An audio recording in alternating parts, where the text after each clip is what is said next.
I jesteśmy, panie i panowie. Dzień dobry, witam wszystkich. Zapewne jesteście zastanawiacie się, a skąd, a tutaj muszę go poprawić, a skąd taka dziwna czołówka, o co tutaj chodzi w ogóle, czemu tak? A bo dzisiaj jest świętego Patryka, panie i panowie, wszystkiego najlepszego. Dzisiaj jesteśmy wszyscy Irlandczykami, wiadomo, dlatego zielone tło, dlatego flaga. Powiem wam nawet, że tutaj w kubeczku mam, jak to mawiał naczelnik więzienia, to, co jak zdejmiesz piankę, to wygląda jak kawa. Także akurat sobie dzisiaj tutaj powiem. Także wszystkiego najlepszego, jeżeli świętujecie w Irlandii, gdziekolwiek indziej, wszystkiego najlepszego z okazji Dnia Świętego Patryka, panie i panowie. A to, co widzieliście na dzień dobry, na początek, to była część parady w Waterford, na której dzisiaj właśnie byliśmy. Było bardzo, bardzo cudownie, bardzo naprawdę wesoło, fajnie. Podobało się mi, a zwłaszcza moim dzieciakom. Cześć Darku, witam cię bardzo, bardzo serdecznie. Cześć Wiktor Z. Słuchajcie, Wiktor za dzień albo 2 ma urodziny, także 100 lat, niechaj żyje nam, wszystkiego najlepszego, bo oczywiście za 2 dni się nie widzimy na żywo, bo nie ma takiego odcinka. Dzień dobry, bardzo fajna parada motocyklowa, w ogóle tam wszystko było, tylko widzieliście kawałek, ale tam oczywiście była straż pożarna i karetka i co tam jeszcze było, jakiegoś różnego rodzaju kluby sportowe, kluby karate, taekwondo i tak dalej, i tak dalej. Także dzień dobry, witam. A gdzie zielona czapka? No nie mam zielonej czapki, miałem mieć zieloną koszulkę, tylko ostał się Predator, za to widzisz światło, za to jest flaga irlandzka, nie mylić z flagą Wybrzeża Kościelnego, to jest odwrotnie kolorowo, ale rzeczywiście tak to jakoś jest. Słuchajcie, fajnie, że jesteście, bo dzisiaj tematów jak zawsze nie zabraknie. Dzisiaj rzeczywiście będzie się działo, oprócz tego, że będzie jak najbardziej, jak zawsze, albo prawie zawsze Amazon poleca, to pomówimy sobie o Oscarach, bo rozdano w końcu te nagrody. Więc będzie. Pomówimy sobie o wężach. Węże 2024, czyli nagrody dla najgorszych produkcji. Będzie o tym, że Nicolas Cage może się pojawić jako aktorski Spider-Man noir. To będzie również dzisiaj pójdzie na tapet. Problemy Marvela. Otóż Marvel kasuje wszystkie, albo prawie wszystkie kontynuacje, więc sobie na tym pomówimy. Niestety będzie również moment przykry, oczywiście pomówimy o tym, że nie żyje Maria, chwali Bóg, panie i panowie. Będzie o nowej czerwonej Sony, taki jest pomysł. Gwiezdne Wojny Star Wars Rogue Squadron powraca za sprawą Patty Jenkins, a także będzie kilka słów o Alien Romulus, bo wiemy coraz więcej. Będzie oczywiście, jak tutaj widzicie ze mną miniaturka Krzyk 7, bo okazało się, że Neve Campbell wraca, znalazła się kasa na Neve Campbell, no a także panie i panowie pomówimy o tym, że Roger Corman wyprodukuje reboot swojego filmu, czyli sklepik z horrorami. Także jak najbardziej o tym będziemy sobie mówić i jeszcze mam kilka dla was informacji, ciekawych shortów, także to się pojawi. Ale oczywiście zanim będziemy mówili o sprawach ważnych i ważniejszych, trzeba na początek omówić bieżączkę. Otóż panie i panowie, co miałem wcześniej mówić?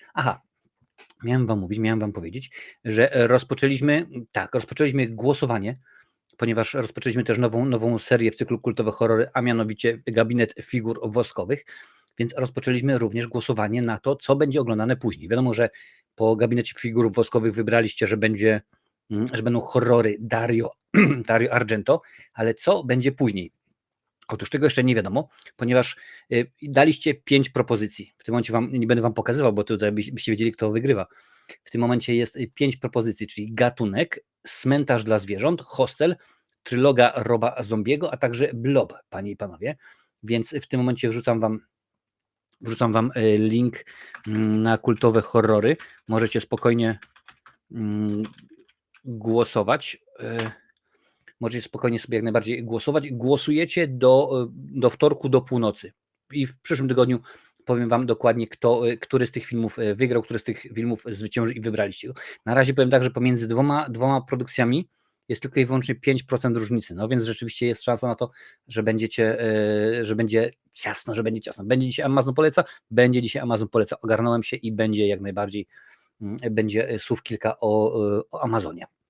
Więc to jest najważniejsze. Druga ważna sprawa oczywiście, we czwartek będzie miał premierę nowy film, co tu dużo mówić, z Jake'em Gyllenhaalem, czyli film pod tytułem, dobrze wiecie, Wykidają. Więc będziemy go oglądali na żywo, spokojnie mam taką możliwość, żeby obejrzeć, ale to będzie, panie i panowie, na Twitchu. To się wydarzy na Twitchu, nie będzie tego na YouTubie, ponieważ nie można, a taka jest sytuacja, że film jest produkowany przez Amazona, a właścicielem Twitcha jest właśnie Amazon. Więc będziemy to oglądać. Sprawdźcie media społecznościowe, czy to grupę na przykład gdzie to jest? na Facebooku, czy nasz Discord, możecie tam spokojnie wejść i zobaczyć, tam będzie informacja, jaki to jest film, bo na Twitchu to jest tak, że oglądamy i koniec, tam nie zostaje w archiwum z tego co wiem, więc tak to ma wyglądać, więc zapraszam, jak najbardziej może będzie kilka osób. Zaczynamy oczywiście w sobotę o godzinie 20, bo czemu by nie, skoro 20 jest taka akurat w miarę, przyzwyczailiśmy się do tego, więc jak nie ma. Hej, czemu masz 2 streamy na YouTubie? Wow! Ponieważ ten stream tutaj, czyli stream pionowy, to jest nowość. YouTube rzeczywiście próbuje nowe rzeczy, a skoro YouTube próbuje, to ja również próbuję i sprawdzamy co jest, co, gdzie, jak i kiedy. W tym momencie jesteśmy oczywiście, oprócz tego, że na 2 YouTubach jesteśmy na różnych innych platformach, to dokładnie o tym wiecie. Te pionowe, które tutaj widzicie, one będą niepubliczne, więc tylko i wyłącznie, ale pozdrawiam, widzę, że jest kilka osób, jest Bali Bali, liczyłem na obraz panoramiczny. Bali Bali, jeżeli chcesz obraz panoramiczny, to wejdź na kanał i śmignij i tam jest obraz panoramiczny, a nie pionowy. Witam wszystkich. Marcin, jak mija Ci Dzień Świętego Piotrka? Bardzo dobrze, właśnie tutaj widzisz. Przepraszam Was bardzo, ale muszę to, co nie wygląda. To, co wygląda jak kawa, kiedy się zdejmie piankę. Także dziękuję bardzo. Byliśmy na paradzie w Waterford i było cudownie. Ale tylko 17% przy 30% znikome szanse na powodzenie. No, słuchajcie, jeżeli chcecie, ażeby więcej wasz film, czy tam wasza propozycja wygrała, no to musicie, panie i panowie, zrobić tak, ażeby, nie wiem, udostępnić znajomych, będzie wtedy wszystko w porządeczku. Słuchajcie, lecimy, bo rzeczywiście tematów dzisiaj mnóstwo. Bardzo dużo akurat. Zacznijmy od Amazon Poleca.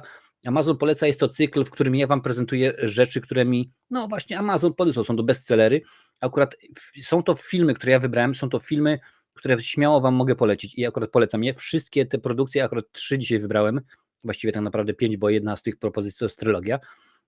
3, które wybrałem, to mają one albo polskiego lektora, albo polskie napisy. W każdym razie jest polska wersja językowa, panie i panowie, więc ty możecie każdy z tych filmów sobie jak najbardziej nabyć drogą kupna.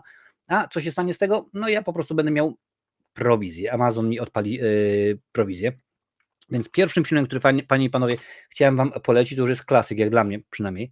Jest to Adwokat Diabła.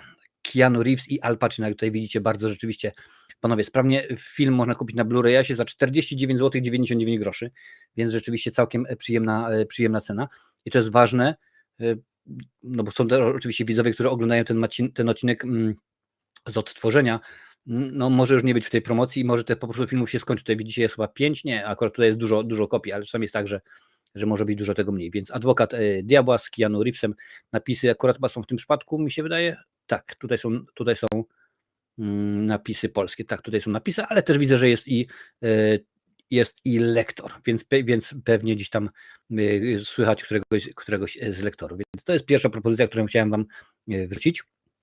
Drugim filmem, który dla was mam i no, może nie świeżynka, aczkolwiek rzeczywiście film wart obejrzenia, co tu dużo mówić, i jest, panie i panowie, najnowszy, ostatni Batman.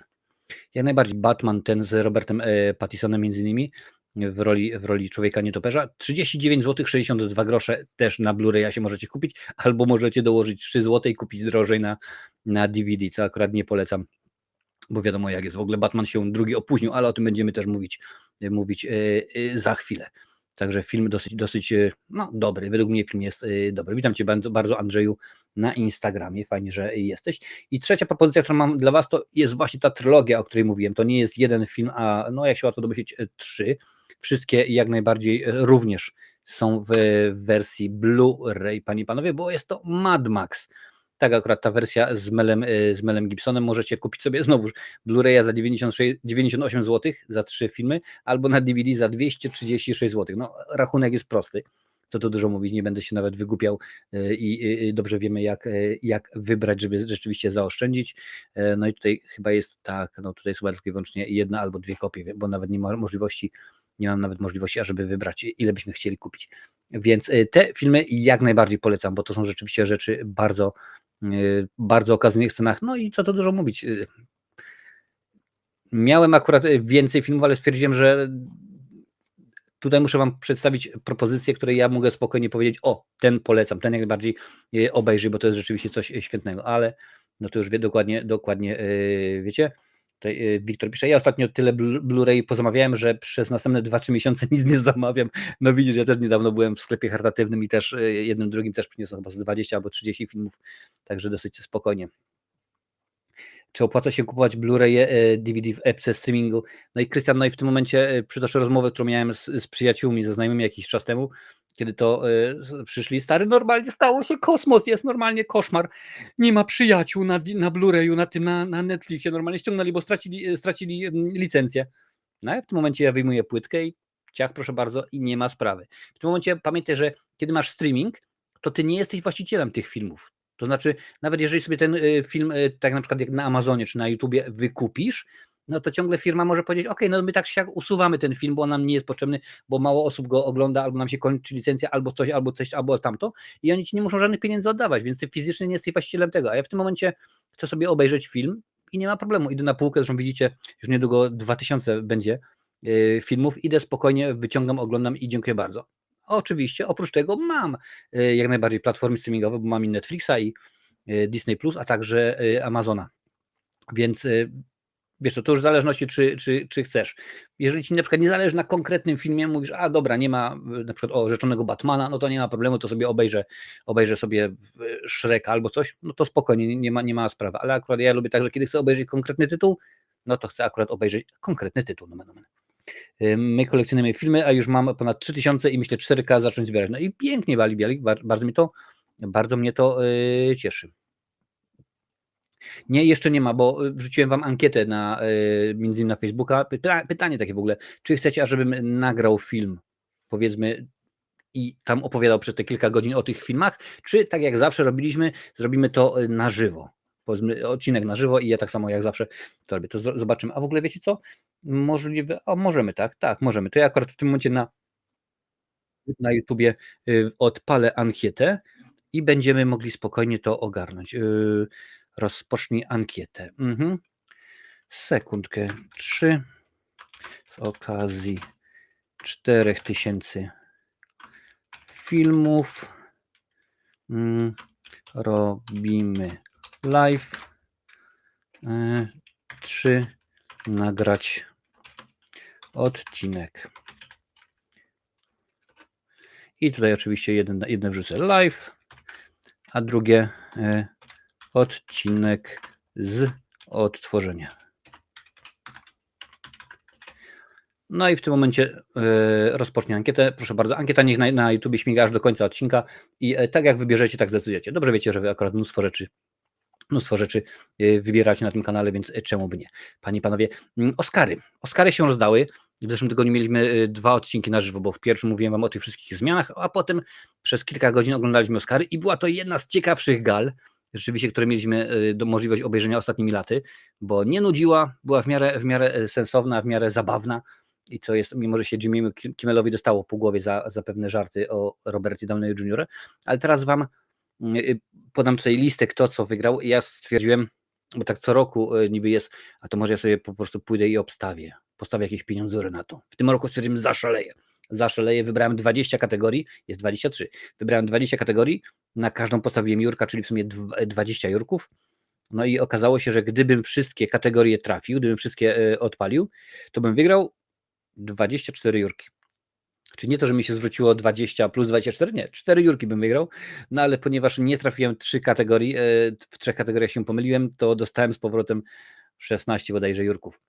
No widzicie, hazard nie popłaca, tym bardziej, że akurat taka osoba jak ja to robi od wielkiego dzwonu, ale to tak nie ma z tym problemu. Słuchajcie, Oscary.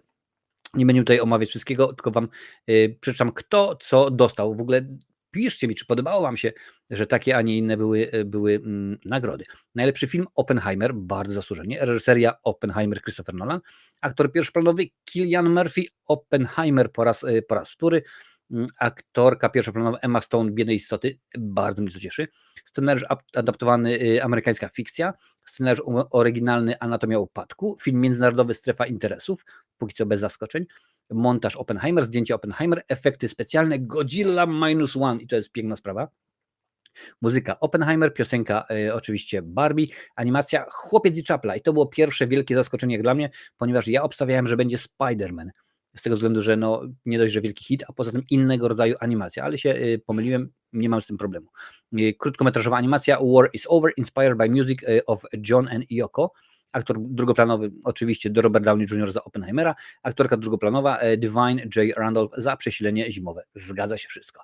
dokument 20 dni w Mariupolu, krótkometrażowy dokument The Last Repair Shop, tutaj też nie trafiłem, kostiumy biednej istoty, charakteryzacja biednej istoty, scenografia biednej istoty, dźwięk, strefa interesów, dźwięku również nie trafiłem i film krótkometrażowy zdumiewająca historia Henry'ego Sugara. Więc rzeczywiście to było dosyć ciekawe rzeczywiście doznanie, przeżycie. Te Oscary tegoroczne, no to były w porządku, kiedy pojawił się Golas John Cena. No, nie Golas do końca, ale wiecie jak to jest, kiedy pojawił się Danny DeVito i Arnold Schwarzenegger wręczając nagrodę i Michael Keaton jako Batman, po prostu coś pięknego. Rzeczywiście ubawiłem się setnie, było mi z wami bardzo dobrze, bardzo dużo osób było, bo chyba przez całą galę przewinęło się około 1000 osób, więc było to coś rzeczywiście interesującego, coś zawodowego.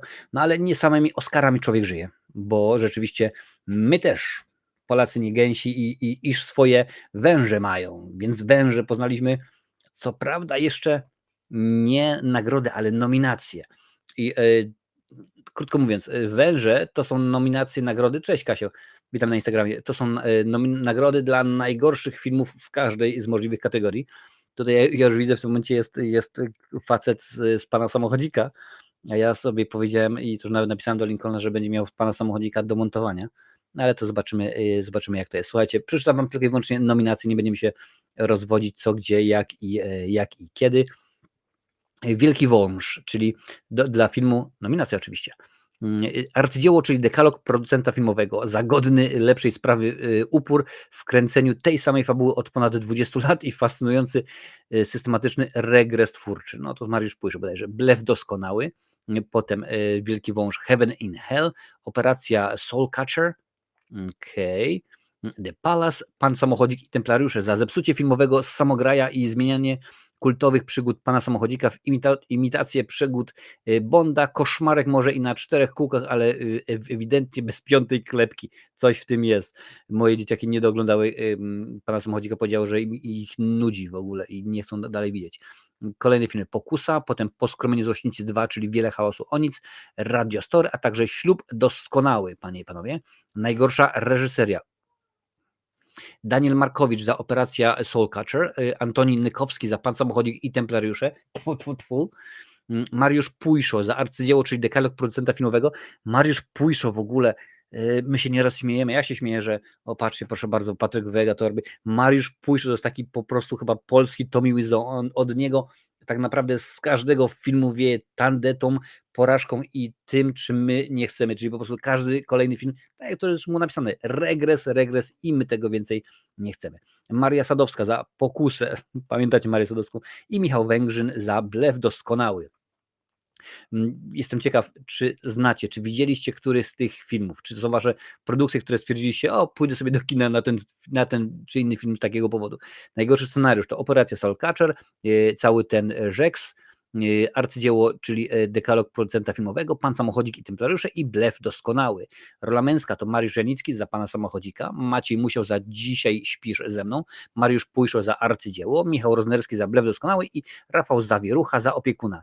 Wygląda na to, że Rafał Zawierucha tylko i wyłącznie w miarę sensowną rolę miał u Quentina Tarantino, a potem wystąpił u Wegi jako Wega i teraz tutaj no po prostu genialnie. Najgorsza rola żeńska. Aleksandra Adamska za Ślub doskonały, Karolina Chapko za Blef doskonały, same doskonałości.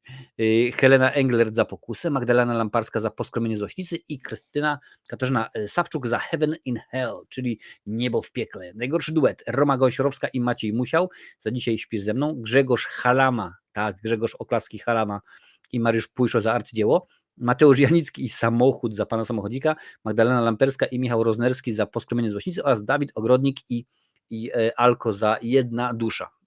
Pięknie, oczywiście cudownie. Występ poniżej talentu.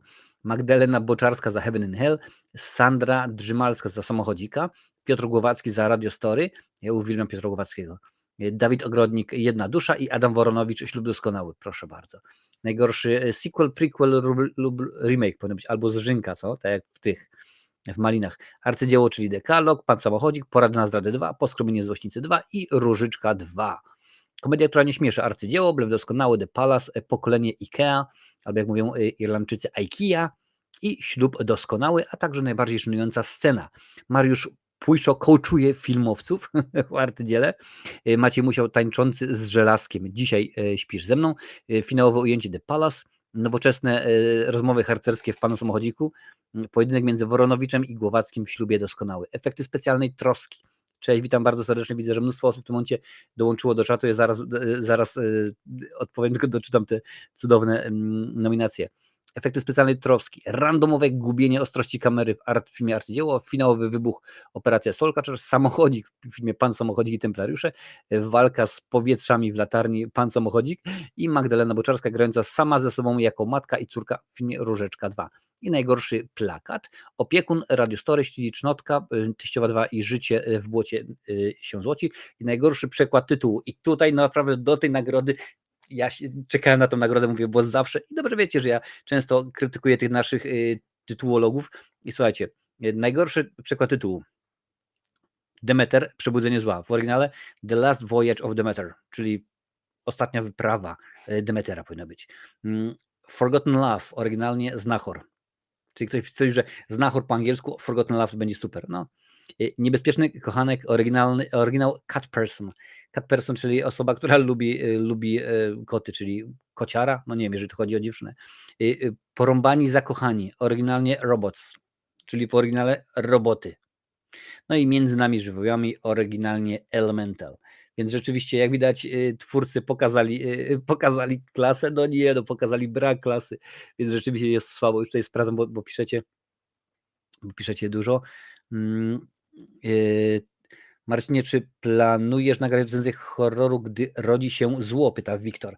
Wiktorze, już ci powiem. Dzisiaj, może z godzinę, może 2 godziny temu, wjechała recenzja horroru filmu Urojenie. Sekundkę, już zobaczę, jaki jest tytuł, żeby wam nie... Imaginary, a to jest Urojenie. Tak, to wjechało, możecie sobie spokojnie zobaczyć. Już tutaj, gdzie mam moją rozpiskę na najbliższy miesiąc. I już o jaki tytuł pytałeś? Gdy rodzi się zło. Gdy rodzi się zło, tak, jak najbardziej jest w planie. To jest już przyszły tydzień. Także pojawi się Gdy rodzi się zło i również w przyszłym tygodniu pojawią się Pogromcy Duchów, ponieważ w Irlandii pogromcy będą o tydzień bodajże wcześniej niż w Polsce. Pujszo i Sadowska staną się bohaterami uniwersum twórców słabych filmów filmopodobnych tworów. No to rzeczywiście to jest, jak pamiętam, ja wiem, z 20 lat temu, jak Pujszo coś tam próbował sklecić, zrobić i to było takie już beznadziejne, takie nudne, a jak widać cały czas robi, no, można zrobić dobrze, bo wiadomo, Koterski cały czas kręci filmy o Adasie Miałczyńskim i to są produkcje albo dobre, albo bardzo dobre, no ale rzeczywiście jest różnie. Cześć Jason, witam cię bardzo serdecznie. Dariusz, Mariusz Pujszo mnie rozbawił, jak stworzył takiego potworka jak Kacwawa, a później chodził po stacjach telewizyjnych i tłumaczył, że to dobry film, tylko nikt go nie rozumie. A Kociarz, no tak, Latesk.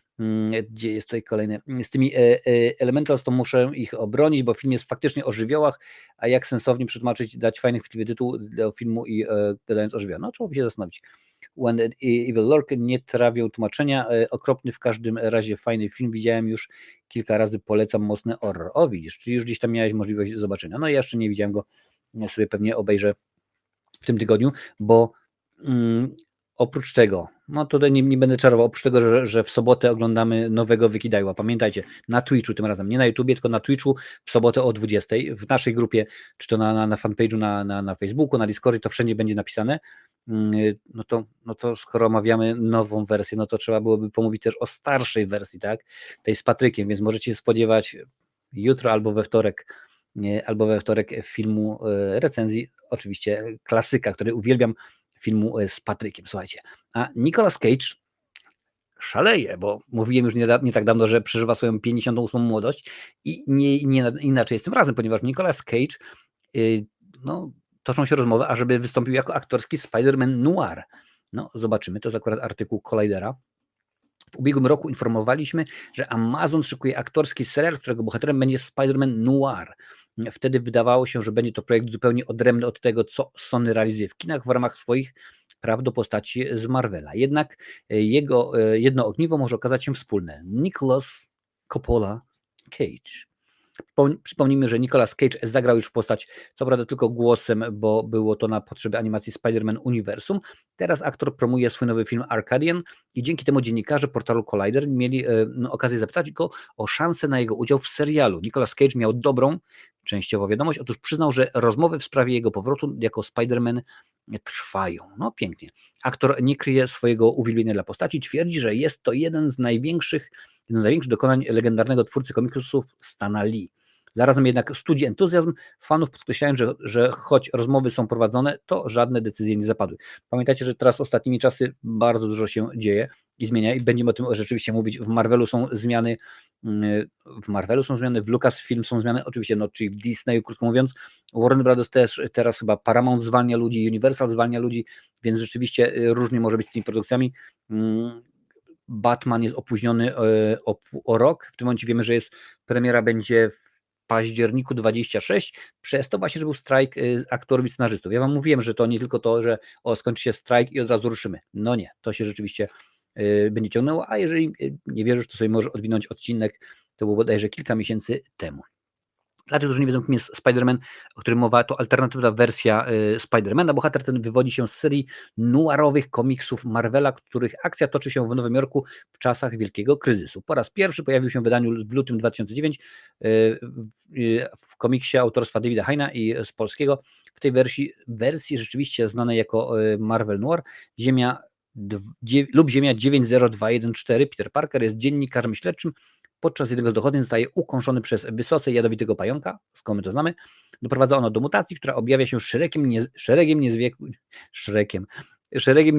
niezwykłych umiejętności, jak nadludzka siła i szybkość, generowanie organicznej sieci, czy zdolność chodzenia po ścianach. Bohater przywdziwa kostium inspirowany mundurem wuja Bena, który służył w lotnictwie podczas I wojny światowej i wyrusza, by stać na straży sprawiedliwości i nieść pomoc mieszkańcom New Yorku. No, pięknie.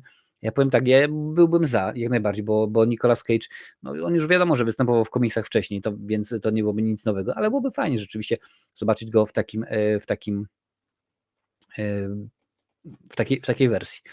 Nie, Okrzyku 7 jeszcze nie było, będzie za chwilę. A dojdziemy do segmentu z straszakami, to będzie. No tak, wiesz, najpierw gadamy o komiksach, potem będziemy mieć sci-fi, potem będą straszaki. W tym miesiącu w Polsce wszedł oryginalny komiks Spider-Man, więc można sobie nadrobić. Proszę bardzo, widzicie tutaj, Dariusz pisze. Hej Marcinie, panie i panowie, póki co jakiś problem z netem, także póki co na telefonie. Spoko, nie ma problemu. Jeżeli wolisz na telefonie, to możesz sobie włączyć, tutaj jest jeszcze opcja, że tak powiem, pionowa, nie tylko, że tak powiem, horyzontalna, ale pionowa, może akurat na telefonie ci będzie lepiej oglądać, ale jak tam rzeczywiście wolisz. Więc ja jestem jak najbardziej jestem za tym, żeby Nicolas Cage wrócił jako Spider-Man Noir.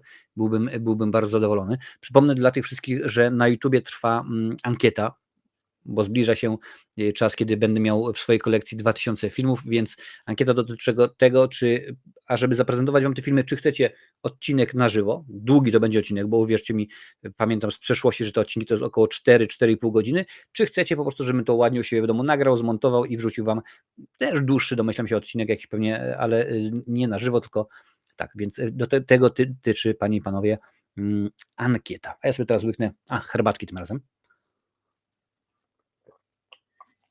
Herbatki tym razem, bo w ogóle mam pełen arsenał. W sumie mogę wam pokazać. Iszka, bo woda po irlandzku, panie i panowie, to jest Iszka. Iszka Irish Spring Water. Więc tak to wygląda. Dobra, jaki mamy temat kolejny? Temat kolejny, cały czas pozostajemy przy komiksach, ale pogadam troszeczkę o Marvelu, ponieważ rzeczywiście źle się dzieje w państwie duńskim. Chciałoby zdecydować się klasyka. Bob Iger żąda od Marvela wyników, więc Eternals 2 i inne kontynuacje trafiły do kosza. Tak. Ja się cieszę, że Eternals 2 nie powstanie. To jest akurat artykuł Latino Review.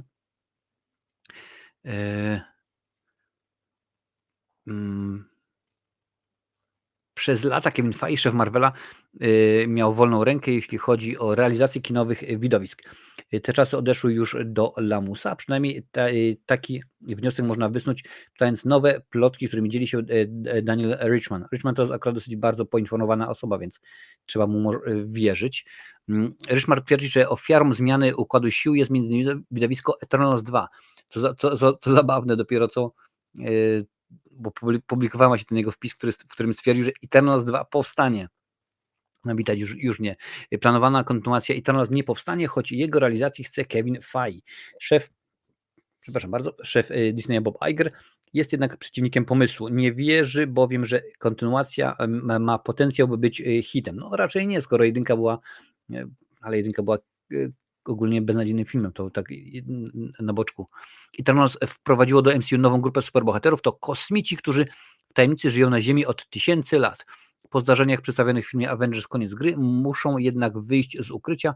Nieoczekiwania tragedia skłania ich do tego, by przeciwstawić się najstarszym wrogom ludzkości. Tam w ogóle jest dużo tych bzdur, które tak naprawdę już w tym momencie nie są brane pod uwagę. Cześć Misio, witam Cię bardzo, bardzo serdecznie. Witam wszystkich zielonych lodów dzisiaj życzę. No proszę bardzo, my akurat prawda nie jedliśmy dzisiaj zielonych lodów, bo zimno w miarę, tam było chyba 12 stopni. A to wiadomo nad morzem, także niekoniecznie, ale za to mam tutaj, Misio, tu się pochwalę, mam to, co w Killerze mówił, że jak się zdejmie piankę, to wygląda jak kawa. Więc sobie mogę popijać. Widowisko nie zostało ciepło przyjęte przez fanów i krytyków. W Ameryce zarobiło $164 miliony, a na świecie kolejne 237. Z tego samego, sekundka pauza, a nawet zapauzony. Z tego samego powodu inne kontynuacje także nie mają szans na realizację. Nie będzie więc Kapitan Marvel 3 i bardzo dobrze, bo rzeczywiście tak jak potraktowali Carol Danvers w tym, że tak powiem, wszechświecie, to po prostu masakra. Było bardzo źle, ponieważ Marvel na całym świecie zarobił tylko 206 baniek. Zerowe szanse na realizację ma również Ant-Man 4, gdyż trzecia część zgarnęła tylko 476. Iger twierdzi, zgodzi się tylko na realizację tych kontynuacji, które mają szansę przyciągnąć tłumę. Jak na przykład Thor, panie i panowie, kolejna część, to chyba Thor 5 będzie. Póki co wiem, że ma zielone światło, ale o tym pomówimy za chwileczkę.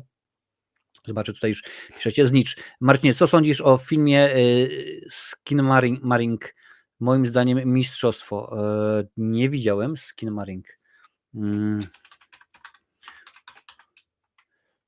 A jest, coś się pojawiło z 2022 roku. Skinamarink. Two children woke up in the middle of the night to find the father is missing. All of the windows or doors in their home have vanished. Czyli dwójka dzieci budzi się w środku nocy, nie ma ojca, a okazało się, że wszystkie okna i drzwi w ich domu zniknęły. No nie wiem, ciekawe. Musiałbym zobaczyć, czyli polecasz Zniczu. Zobaczę sobie może co to jest. Tutaj zostawię sobie IMDb włączone. Pytanie, już tutaj patrzę, co piszecie.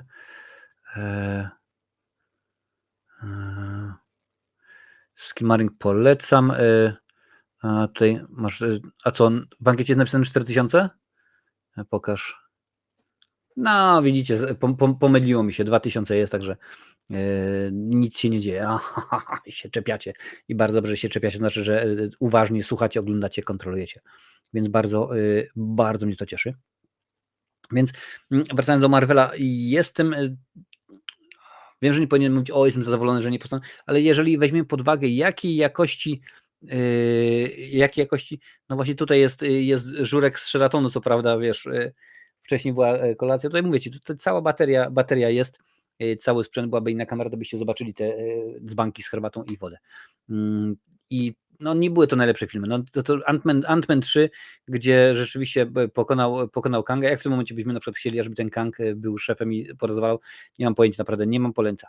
Znicz, naprawdę polecam, choć to film specyficzny, dużo kadrów na puste pomieszczenie, dużo ciemności, głosów w tle. No słuchaj, jeżeli jest dobrze zrobione, jeżeli to ma koncept i to rzeczywiście się wszystko składa, to jestem jak najbardziej za, a nawet przeciw, jak to mówił pewien gentleman.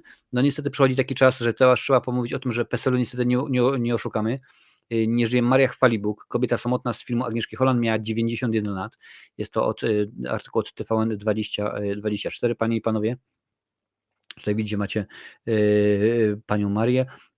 Jeden z ważniejszych filmów to Matka Joanna od Aniołów, Poszukiwana, wiadomo, znamy, kobieta samotna Agnieszki Holland.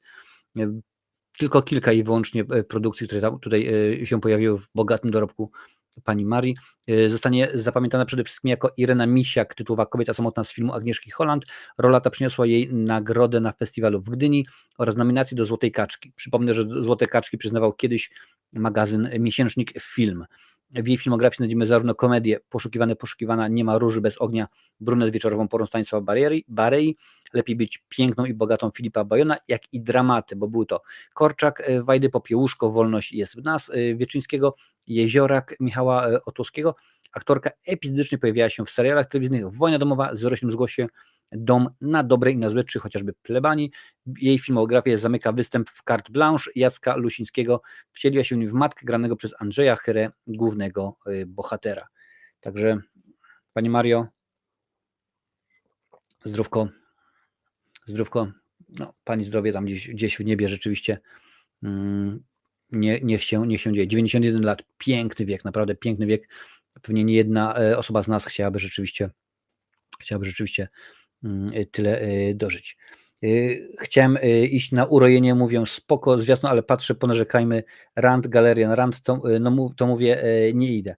No ja powiem Ci, Lancel, moja recenzja wjechała gdzieś ze 2 godziny temu, też nie dałem dobrej oceny temu filmowi, więc pomysł fajny, ale mniej więcej co się dzieje, gdzie tak w 30 minucie nagle jest o reszty, jak to można oglądać, po prostu masakryczny film, no ale pomysł fajny, ale wiesz, reklamowany jako od twórców, czekaj, to było, od twórców Megan i Koszmaru, Five Nights at Freddy's, także tak to jakoś reklamowali, ale mnie ciekawi, ponieważ teraz trochę chciałem pomówić o Czerwonej Soni, bo powstaje nowa wersja, pamiętamy ten oczywiście koszmarny film z Bridget Nielsen w roli Soni i Arnoldem Schwarzeneggerem tam pojawiającym się przez chwilę i tutaj jest nowy film i tak się zastanawiam, czy nie będzie to kolejny film, tak jak mieliśmy Pogrom czynienia duchów, bo to rzeczywiście jakoś tak to wygląda, ale nowa Czerwona Sonia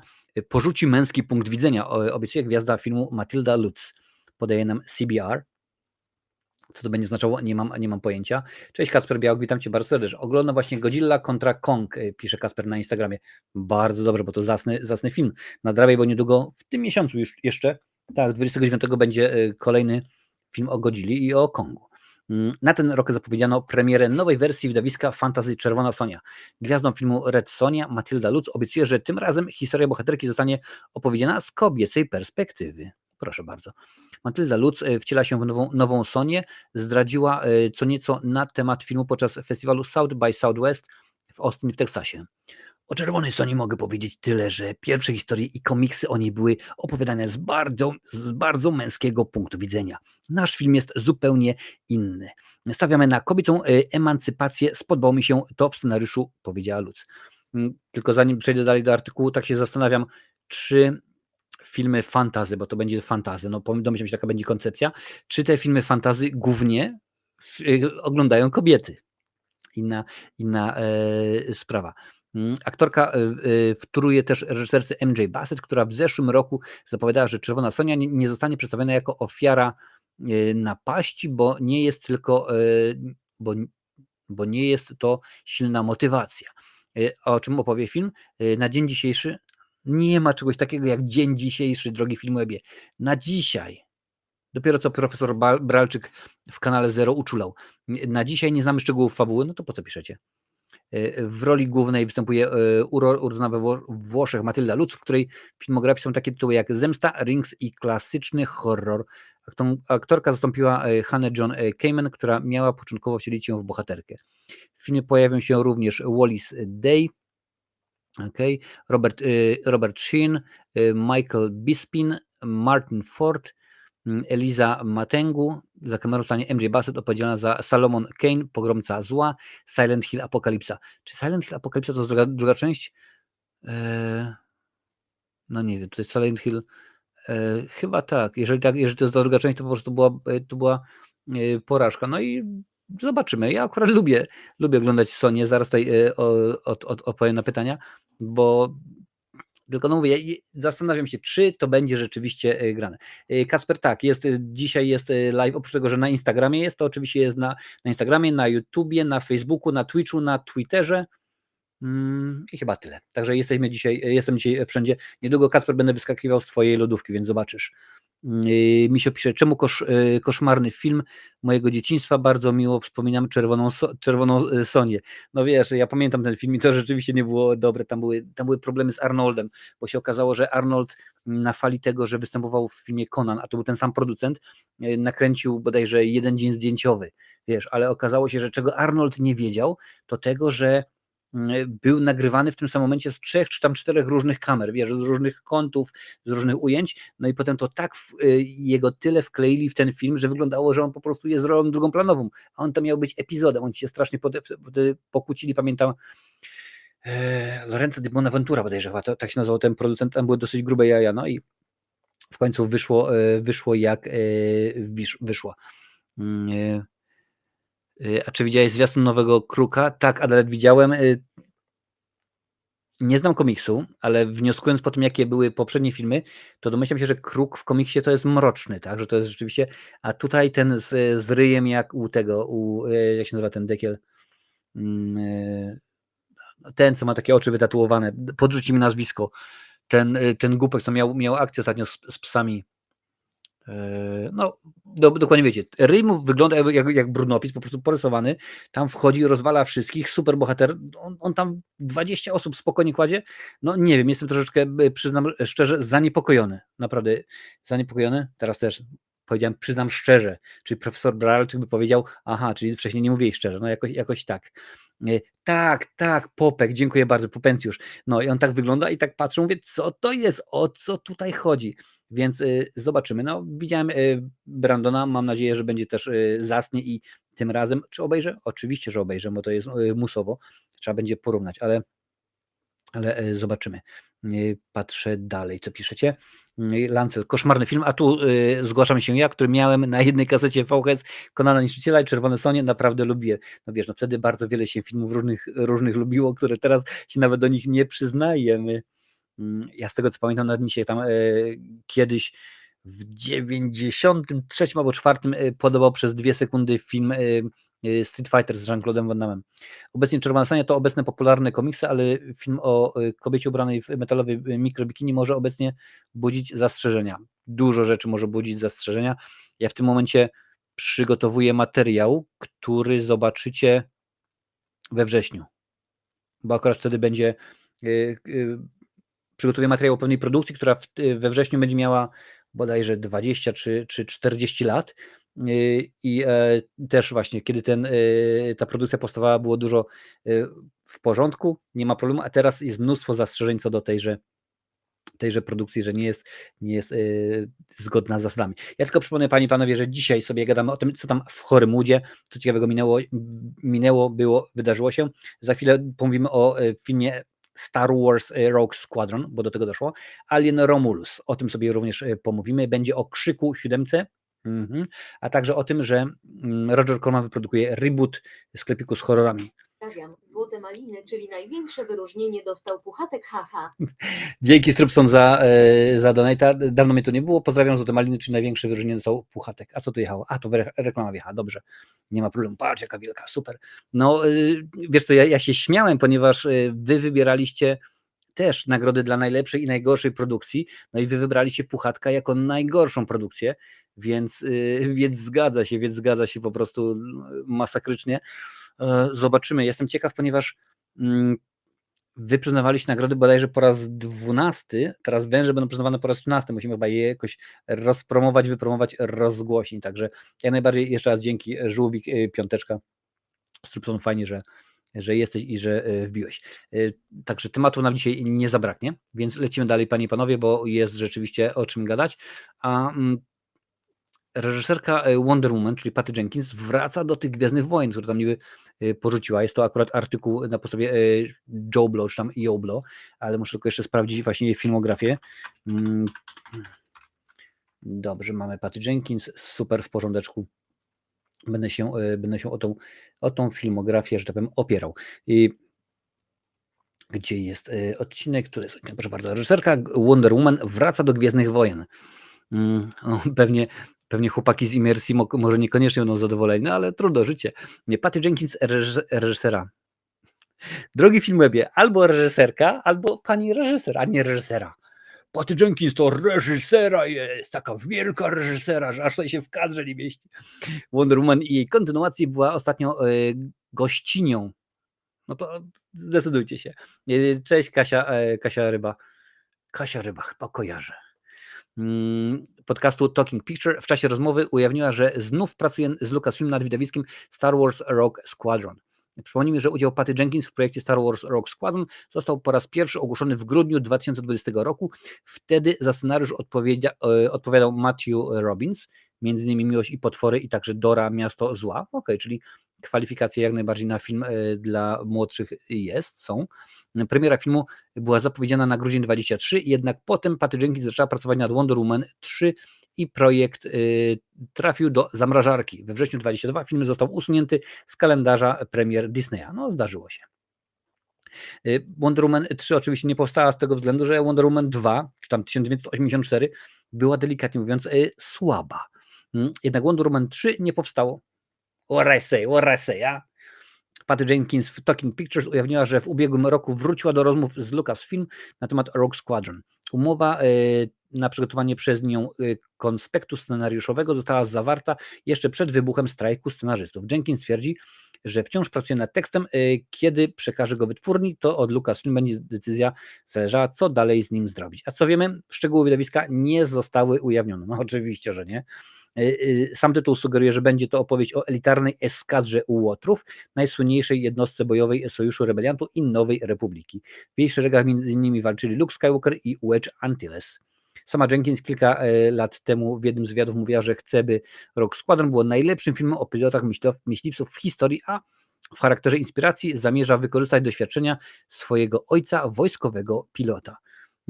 I tak się stwierdziłem, no okej, kobitka się bierze za Gwiezdne Wojny, no i czemu by nie?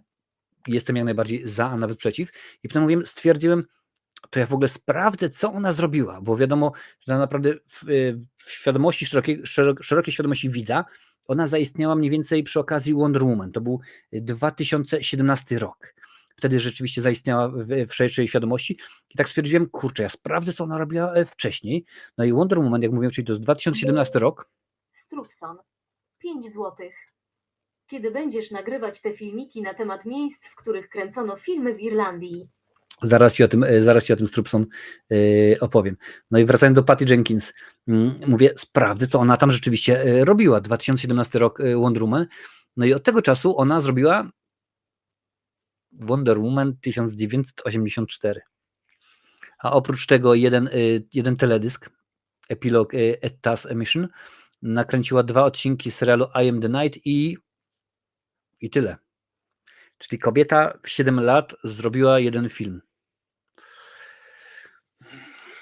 Tylko jeszcze jaki film? Bo gdyby rzeczywiście ta Wonder Woman 1984 była niesamowitą produkcją, którą my uwielbiamy, którą znamy, która po prostu rozwaliła mózgi, tak jak teraz mnóstwo osób mówi, że po prostu to, co się dzieje przy okazji Dune 2, no to jest nomen omen kosmos, no to byśmy się zgodzili, ale tutaj jest tak, że obejrzeliśmy ten film, no i nie jest dobrze, panie i panowie, nie jest dobrze.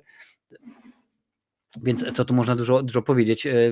No nie wróżę jej sukcesu, nie wróżę jej kariery. Mam nadzieję, że się mylę, że będzie rzeczywiście dobrze, lepiej, fajnie, ciekawie, ale to, co się dzieje, no to będzie rzeczywiście słabo. Ale wracając do tego, co pytał Strupson, oczywiście Strupson pytał o filmową Irlandię, panie i panowie, czyli o cykl, gdzie będę jeździł po Irlandii, po miejscach, gdzie kręcono filmy. No okazało się, że w zeszłym roku niestety nie było takiej możliwości, bo pogoda nie sprzyjała, a mam nadzieję, że to niedługo powstanie, bo co? No bo po prostu, krótko mówiąc, chciałbym to zrobić. Mam możliwość niedaleko, przecież był kręcony ostatni pojedynek z Benem Affleckiem, Mattem Damonem i kilkoma rzeczywiście innymi aktorami i kilkoma innymi. U Wexford też niedaleko tam był kręcony Szeregowiec Ryan. Może się rzeczywiście uda. Będę to robił sam, niestety.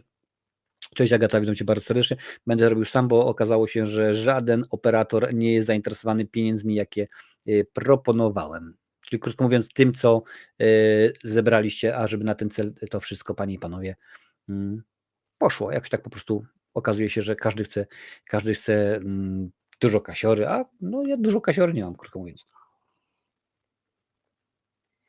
O jacie. człowiek gada, to tak rzeczywiście zasycha w paszczy. Przypomnę, że na YouTubie jest ankieta, możecie głosować, czy chcecie, ażebym o swojej kolekcji filmowej zrobił odcinek na żywo i pokazywał wam ich na żywo, czy ażebym nagrał filmik, zmontował go w domu i to w ten sposób wam wyrzucił. Więc dajcie znać, jak tam chcecie. Ankieta trwa do końca dzisiejszego odcinka. Ale może od tego czasu czegoś się nauczyła albo wyciągnęła wnioski, dlaczego jej film tak kiepsko wyszedł. No wiesz, tak, no mam nadzieję, ale pamiętaj, że ona tylko brała udział w 2 produkcjach, czyli Wonder Woman i Wonder Woman 1984, teledysku i 2 odcinkach. No wiesz, nie bez kozery. Jeżeli na przykład popatrzysz na jakichś innych twórców z Marvela na przykład, także Przemek mnie pozdrawia. Aha, to ta Agata, cześć, dziękuję bardzo. Pozdrów również pozdrów Przema. Kolega, kiedyś graliśmy w lotki między innymi, ale to było dawno, kiedy jeszcze byłem młody i piękny i grałem w lotki, a teraz jestem tylko młody. Więc no, dobrze byłoby, gdyby ona coś robiła, wiesz, że nie tylko, że powiedzmy, chodzę po telewizjach, mówię, co będę robić. Nie no, kręć te filmy, rób. Mi to w ogóle w żaden sposób nie przeszkadza, żeby coś się działo. No bo było fajnie rzeczywiście, jak tak popatrzę, jej kariera rozpoczęła się w 2001 roku i zrobiła 2 shorty, potem były właśnie filmy, potem jakieś odcinki serialowe, to się coś się działo, coś się kręciło, no a potem tak nagle się okazuje, że nic, no tylko i wyłącznie te Gwiezdne Wojny Rogue Squadron jest rzeczywiście, tak powiem, w planach. No tak troszeczkę słabo to wygląda. Słuchajcie, czy są tutaj jacyś fani Obcego? I nie mówię w tym momencie o kolejnej części, którą miałby robić Ridley Scott, tylko mówię o filmie, z którym na szczęście Ridley Scott nie ma nic wspólnego. Jedna ważna rzecz, opowiem wam o tym filmie tylko i wyłącznie to, co jest napisane w artykule. Z tego względu, że akurat tego filmu znam fabułę, no ale akurat nie będziemy się zagłębiać w to, panie i panowie. Alien Romulus, o tym filmie chciałem pomówić. W końcu znamy szczegóły filmu. World of Real podaje. Już niedługo swoją premierę będzie miało widowisko sci-fi Alien Romulus. Do tej pory nie znaliśmy zbyt wiele szczegółów na temat fabuły. Teraz to się zmieniło. A wszystko za sprawą przecieków po pokazie testowym filmu. Strupson. 4 złote. Się dorzucę chociaż trochę. Dziękuję bardzo. Strupson, nie ma problemu, że tutaj jest sprzęt zakupiony, no nie widzicie, bo nie ma tej dodatkowej kamer, ale tutaj ten pionowy YouTube stoi sobie na gimbalu, który właśnie został zakupiony na te potrzeby. Także jest w porządku. Jeszcze raz dziękuję, Strupson. A wszystko za sprawą przecieków po pokazie testowym filmu Alien Romulus, jakie miał miejsce w mijającym tygodniu. Dobrze wiecie, że kiedy studio w Hollywood kręci filmy, potem są pokazy testowe i dostają ludzie ankietę na zasadzie, co ci się podobało, co nie, jak odbrałeś tę postać, jak odbrałeś tego aktora i tak dalej, czy wszystko było zrozumiałe, czy nie. I jeżeli jest wszystko w porządku, no to film idzie do kina, a jeżeli nie, to wtedy scenarzyści siadają, no to wiecie co, musimy zrobić dokrętki. Tak jak mają miejsce dokrętki teraz do nowego Deadpoola. Donosy potwierdzają słowa gwiazdy filmu Kaylee Spaeny, która w jednym z wywiadów ujawniła, że akcja widowiska rozgrywa się pomiędzy wydarzeniami z Obcy 8 Pasażer Nostromu, a Obcy decydujące starcie.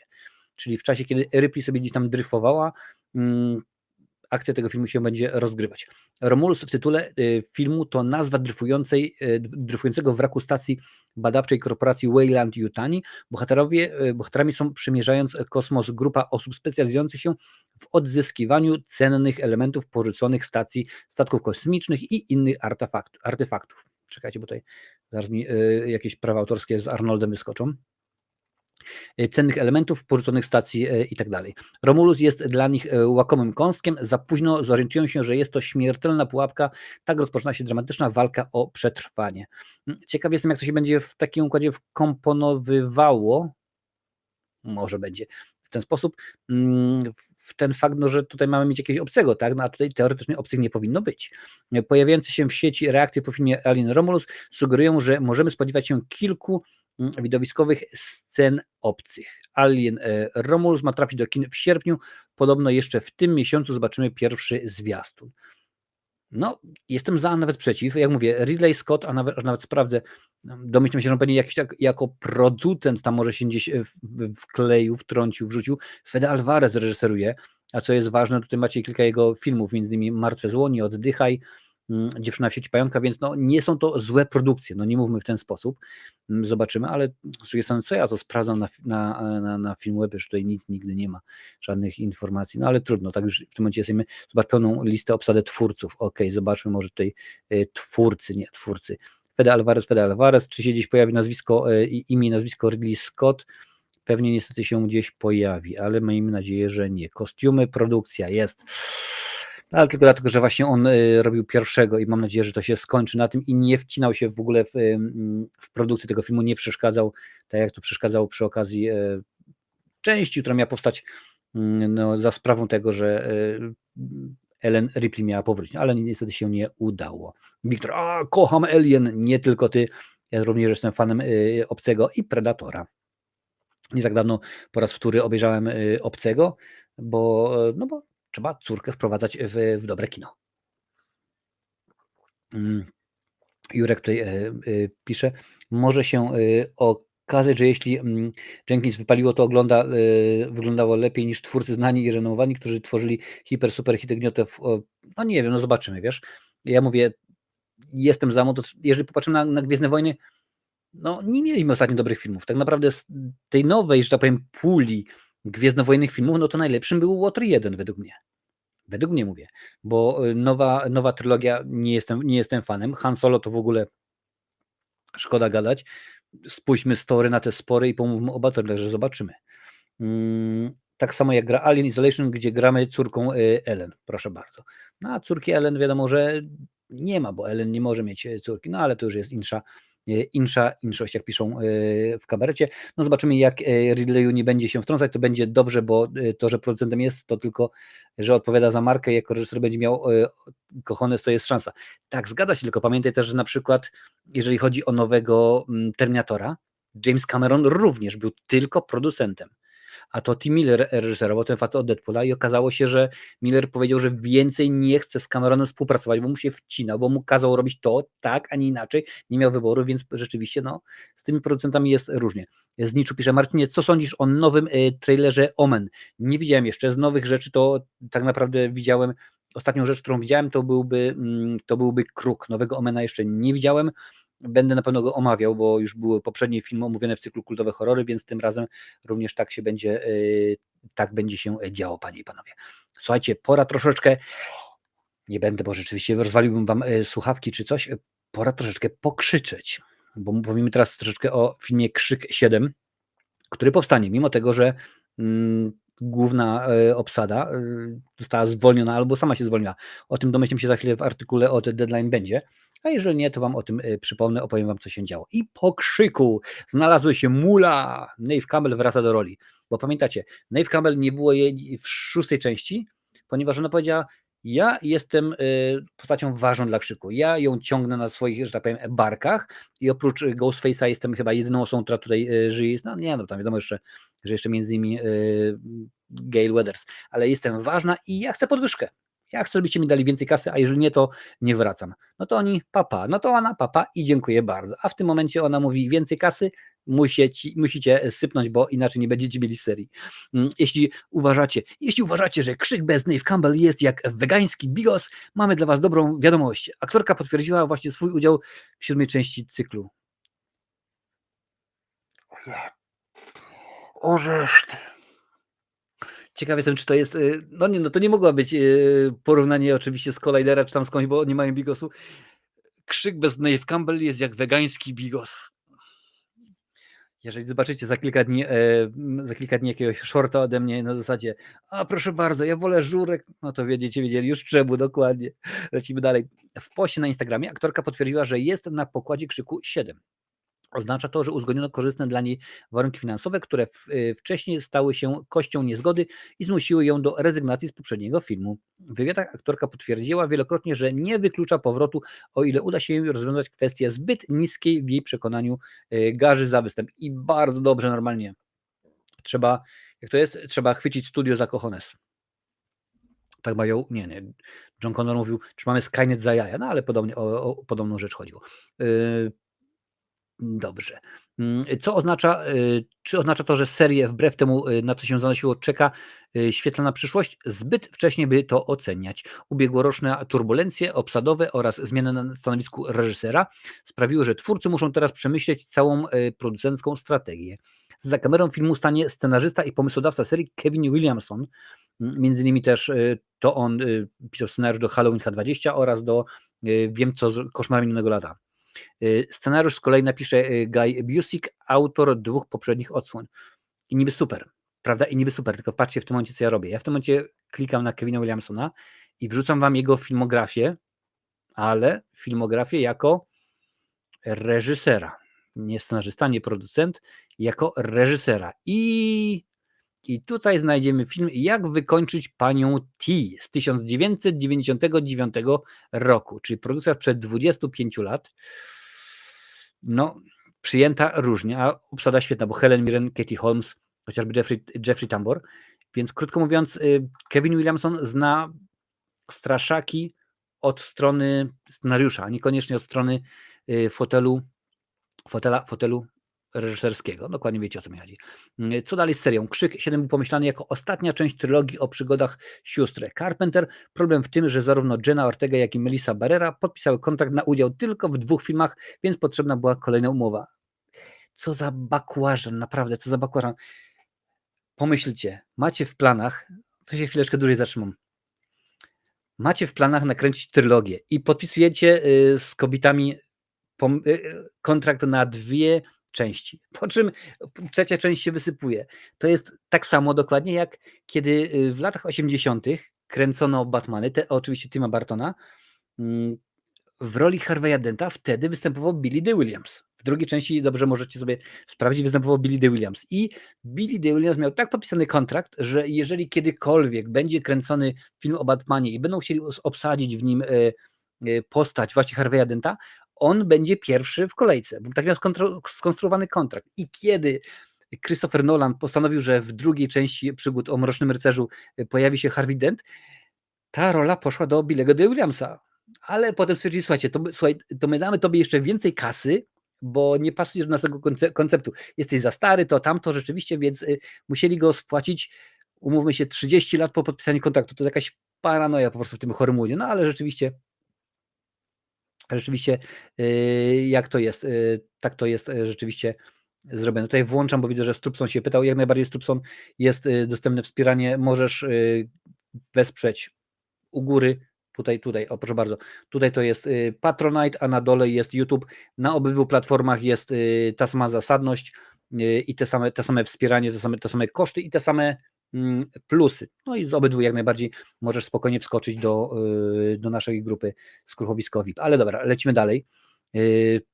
Barrera podpisała nowy kontrakt, kiedy jednak po ataku na Bliskim Wschodzie aktorka nie oszczędzała ostrych słów. Studio uznało jej medialne wypowiedzi, że są niezgodne z polityką i jest to mowa nienawiści, więc ją zwolnili. W przypadku Ortegi poszło z kolei o pieniądze. Aktorka, która może teraz przebierać w atrakcyjnych ofertach za powrót, zażądała garzy o 1,0 większej od tej, jaką otrzymała za poprzednie filmy. Wow, dużo co? Była to świadomie oferta zaporowa, ponieważ Ortega nie była chętna do powrotu do serii i wiedziała, że Spyglass nie chce sypnąć kasą. Wcześniej studio odrzuciło żądania finansowe Neve Campbell. Przewidywania aktorki sprawdziły się, Spyglass postanowił nie przedłużać z nią kontraktu. W grudniu ujawniono, że filmem rozstał się również reżyser Christopher Landon i oczywiście oficjalna wersja była taka, że Jenna Ortega nie może wystąpić w kolejnej części, ponieważ kręci kolejny sezon serialu Wednesday. No i tak było oficjalnie, ale wiadomo dobrze, jak to jest za kulisami. No więc krótko mówiąc, nie mam, aż może będzie nawet, aż sprawdzę, czy czasem są właśnie jakieś informacje na ten temat odnośnie Neve Campbell, odnośnie tego, ile kasiory pocisnęła studio. Popatrzmy. Nie ma na temat tego żadnej informacji, ale powiem wam tylko tyle, że Neve Campbell za film Churchill The Hollywood Years w 2004 roku zgarnęła $3 miliony.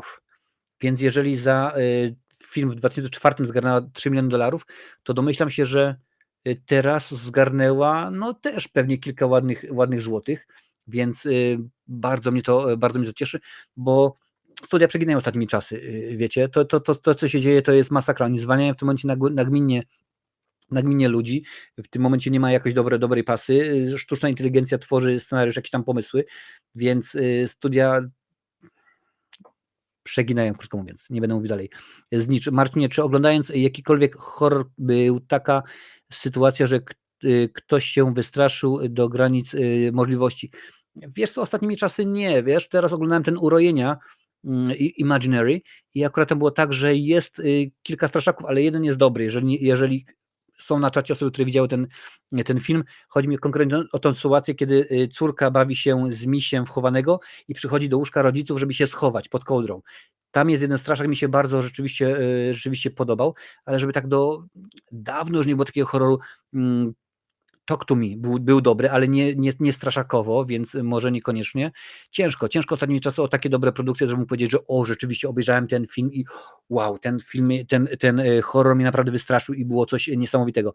No nie. Może to jest kwestia tego, że nie mamy aż tylu dobrych straszaków, a może to jest kwestia tego, że po prostu obejrzałem tam już tych filmów kilka, nie będę mówił set czy tysięcy, po prostu dużo, no i jakoś tak niekoniecznie one już, wiesz, mnie robią tak masywną robotę. Dobra, sekundkę.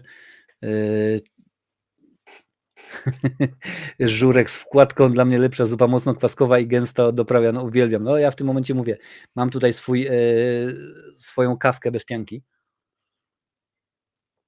Także jeżeli chcecie, to możemy później zrobić scenę po napisach, jak często robiliśmy na Discordzie. Cześć Michael, witam Cię bardzo, bardzo serdecznie.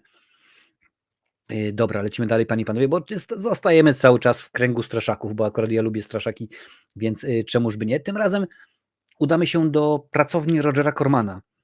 A no, pewnie jest kilka osób, może z jedna, która nie wie. Roger Corman naprawdę wypromował mnóstwo znanych aktorów, reżyserów, scenarzystów, twórców efektów specjalnych i tak dalej. Tym razem powstanie nowa wersja jego sklepiku z horrorami. Był film, oglądaliśmy go nawet na kanale Martin Recenzja Extra z Jackiem Nicholsonem między innymi i też była nowsza wersja z lat 80. z Rickiem Moranisem w jednej z głównych ról. I tym razem będzie to tak, twórcy, Roger Corman wyprodukuje reboot sklepiku z horrorami, twórcy Gremlinów 2 na pokładzie, podaje nam Deadline. Roger Corman, Joe Dante i Brad Crevoy pracują nad rebootem legendarnego sklepu z horrorami. Projekt ma dać początek nowej franczyzie. Nowe uniwersum. Jak ja tego nie trawię, że już w tym momencie oni robią jeden film. A co było przy okazji rzeczonych już wspomnianych dzisiaj Pogromczyń Duchów? Też to miał być początek nowego uniwersum. Co było przy okazji Mumii z Tomem Cruise'em? Też miał być Monsterverse miał powstawać, tak? Miały być filmy o Frankensteinie, o Drakuli i tak dalej, o Mumii rzeczonej i więcej, no i oczywiście się nie okazało. No nie lubię takich rzeczy. Ja osobiście wolałbym teraz dostać jeden film i jeżeli się okaże, że jest dobry, no to tak samo jak przy okazji Powrotu do przyszłości. Ta scena z doktorem Brownem była zrobiona na jajo. Dobra, lecimy dalej. Nowy sklepik z horrorami będzie okazją do ponownego spotkania reżysera Joe Dantego i scenarzysty Charlesa Hassa, którzy współpracowali już razem nad filmem Gremliny 2. Roger Corman i Brad Crevoy będą pełnić obowiązki koproducentów. O czym będzie film? Proszę bardzo. Sklepik z horrorami to jeden z najbardziej znanych filmów Rogera Cormana. Opowiada on o pechowym pracowniku kwiaciarni, który przypadkowo powołuje do życia roślinę ludojada. Materiał powstał w ciągu jednego weekendu. Reżyser wykorzystał plan zdjęciowy ze swojego poprzedniego filmu czarnej komedii Wiadro krwi.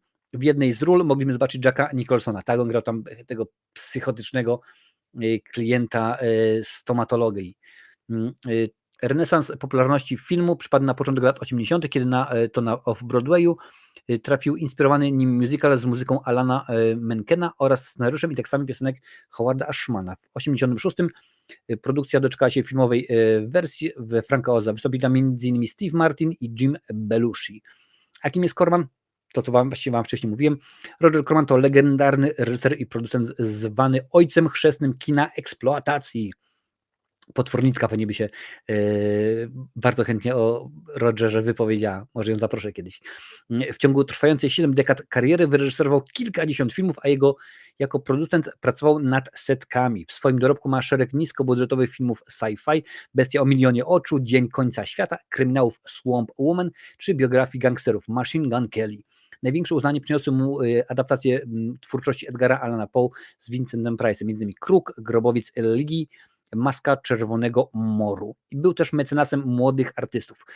Pod jego skrzydłami karierę zaczynali wybitni aktorzy jak Jack Nicholson, Peter Fonda czy Robert De Niro oraz reżyserzy Francis Ford Coppola, Jonathan Demme, między innymi także James Cameron. W 2010 roku odebrał honorową nagrodę Amerykańskiej Akademii Filmowej za całokształt twórczości. No oczywiście, że będzie oglądane, no bo rzeczywiście Roger Corman to jest postać wybitna. Tutaj nie można powiedzieć, że facet się nie zna. No facet jest cudowny. Te jego filmy no, robione za 5 zł, można by tam powiedzieć, że rzeczywiście jakoś tak to wyglądało. No ale jestem jak najbardziej za. Tutaj widzę, że pytanie... Corman, ten chłop to geniusz, nie ma co. No zgadza się, no wiesz, no, ze świecą szukać. Ostatnio na przykład ktoś mnie zapytał, jeden właśnie z widzów odnośnie Oscarów. Tam była ta akcja z Johnem Ceną, że niby wyszedł na Golasa, tylko tam się tą powiedzmy kartą z Oscarem zasłaniał. Kto w Polsce mógłby coś takiego zrobić? No i ciężko jest pewne rzeczy przełożyć na Polskę, bo my nie mamy takich... Polski rynek filmowy mimo wszystko jest ciągle mały. Jak mówimy powiedzmy o tandetnych filmach, to przychodzi od razu do głowy Patryk Wega. Teraz dorzuciliśmy jeszcze Mariusza Puisz, o którym niesłusznie, naprawdę niesłusznie zapomnieliśmy, bo rzeczywiście kręci koszmarne produkcje. No i coś w tym rzeczywiście jest, że no nasz rynek nie jest. Dobrze. Same rebooty, sequele, remake'i w tym odcinku. Dariuszu, a jak się nazywa nasz program? Co tam w Horymudzie? Bo właśnie o to chodzi w tym Horymudzie, że cały czas zamiast nowych produkcji, zamiast nowych pomysłów dostajemy remake'i, sequele, zżynki, spin-offy, remoffy i tak dalej. Tego rzeczywiście jest aż za dużo i my tego nie chcemy. Ja osobiście bym wolał w tym momencie pomówić wam o tym, że proszę bardzo, Gareth Edwards kręci nowy film i to będzie coś pięknego, coś super świetnego. Dostajemy nową produkcję od Almodovara, Peter Jackson pracuje nad tym, Guillermo del Toro robi taki film, a w tym momencie Wojtek Smarzowski, no ja wiem, że te rzeczy się dzieją, ale to akurat nawet nie jest wrzucane na szpalty, to nawet nie pojawia się w wyszukiwarce. Ja w tym momencie zaraz wam przedstawię shorty, czyli takie krótkie materiały, które mam dla was, które wam przeczytam artykuły i tak naprawdę tam nie ma takich informacji, które byśmy sobie życzyli. Właśnie jest o tym, że ktoś kręci kolejnego Kruka, że ktoś kręci kolejnego Peacemakera, że ten dostanie kolejny sezon i tak dalej, i tak dalej. Tak to rzeczywiście wygląda.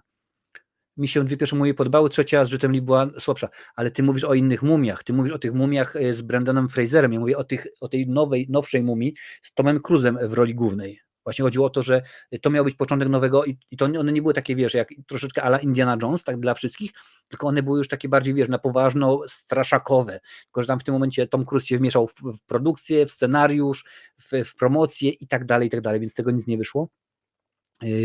Znicz pisze, Marcinie, czy jest realna szansa, żeby w przyszłości powróciły fajne czasy, kiedy to nagrywałeś podcasty z Galerią Horroru? Mógłbyś powiedzieć, o jakich kanałach jeszcze wystąpiłeś co do podcastów? Gadaliśmy z Rafałem na ten temat nie tak dawno nawet, bo była propozycja właśnie, żeby robić fircasty po raz wtóry, raz na przykład w miesiącu, ale nie ma takiej opcji w tym momencie. Rafał jest zapracowany. Ostatnio pojawiłem się a propos horrorów na kanale Oh My Blood bodajże. Pogadaliśmy sobie dosyć dłużej przy okazji pierwszych 3 części Władcy Lalek, więc tam jak najbardziej jestem. Na Instagramie Wiktor Nomen Omen robił też ze mną podcast audio. Możesz sobie go u niego na kanale, na stronie na Instagramie sprawdzić. Na Imersji, nie, to się wtedy jeszcze nazywało Wiktor KFK Studio, też tam właśnie to było oczywiście o Gwiezdnych Wojnach.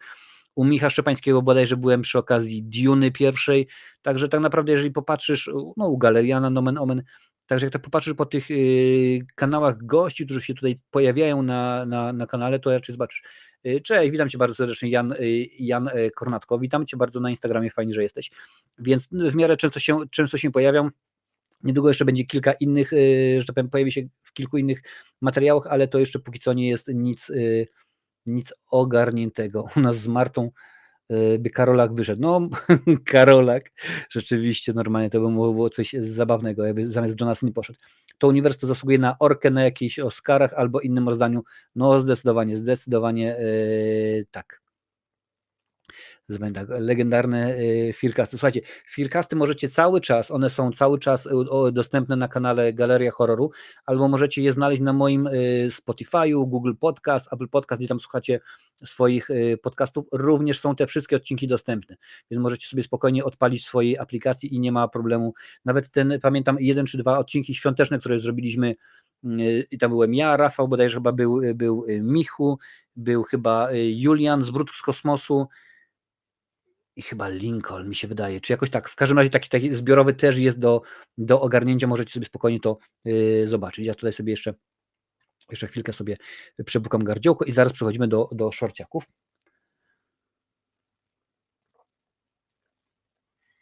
O, nie ma tak, dobra, ciepła herbatka. Jeszcze wąsy zostały.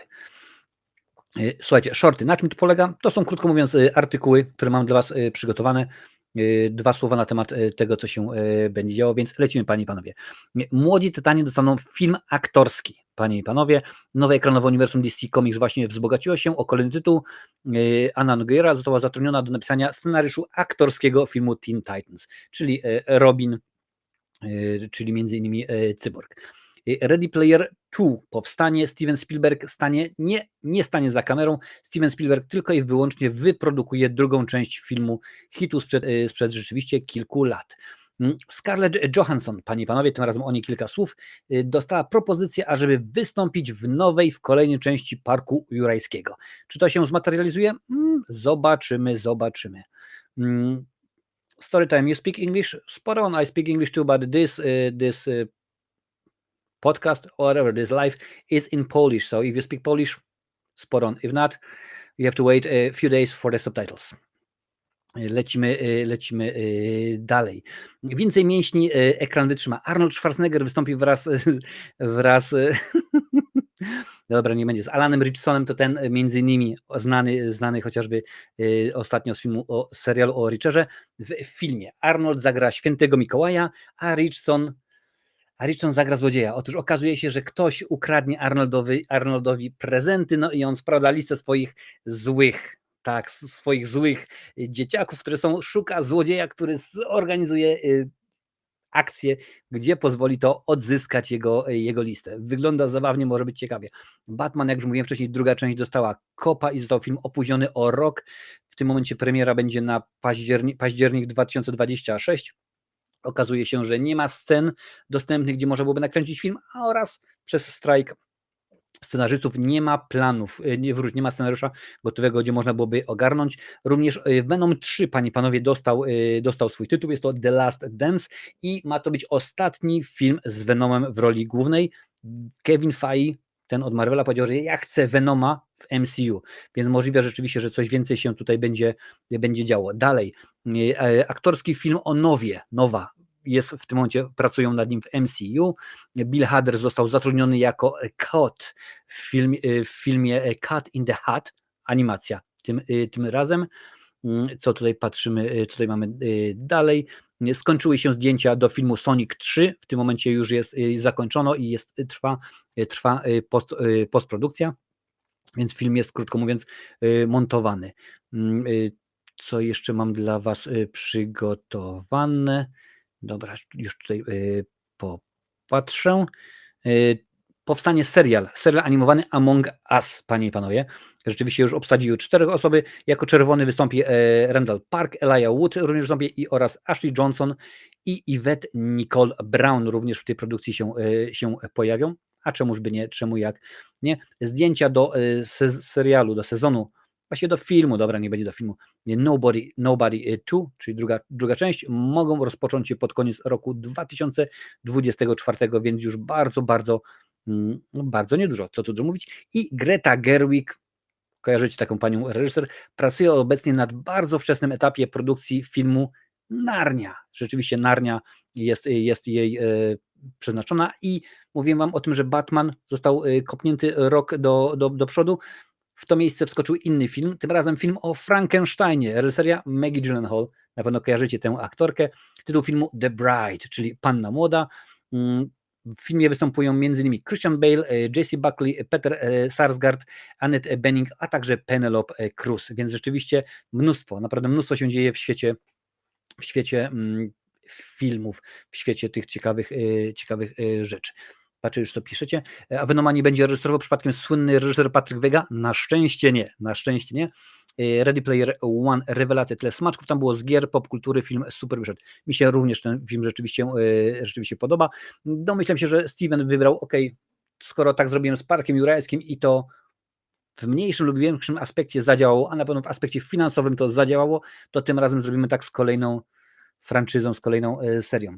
I chyba już kiedyś był taki film o podobnych elementach, Świąteczna gorączka, no chyba, że mi się myli. Ale tutaj Arnold będzie Mikołajem, wiesz, on tu będzie Mikołajem, on tu będzie grał Mikołaja, no i po prostu ktoś mu robi tam włam na biegunie do chaty i kradnie mu, no jeszcze nie jest sprecyzowane, ale domyślam się, że albo będzie to kradzież prezentów, albo kradzież listy, którą dzieciaki mają dostać, prezenty, no i na tej liście złych sprawdza, no to szukamy jakiegoś przestępcy, który jest bardzo dobry w kradzieżach, więc rzeczywiście będzie bardzo zawodowo. Mam nadzieję, że będzie bardzo zawodowo. Jeżeli lubicie takie odcinki na żywo, my to się spotykamy co niedzielę o 20 czasu polskiego. Mówię polskiego, ponieważ wiem, że są tutaj widzowie również z innych krajów. Wiem, że są ludzie z Wielkiej Brytanii, chociażby też z Kanady, więc daj suba, włącz dzwonek z opcją wszystko i wtedy może jest taka opcja, że YouTube cię powiadomi o tych wszystkich rzeczach, które się dzieją. Panie i panowie, my widzimy się na żywo za tydzień, oczywiście, że tak, ale przyszły tydzień jest napakowany jak PKS do lichenia, bo jutro wjedzie, oczywiście, że tak, recenzja filmu Wykidajło z Patrykiem Swayzem, z samym Elliotem, Benem Gazarą i wieloma innymi świetnymi aktorami.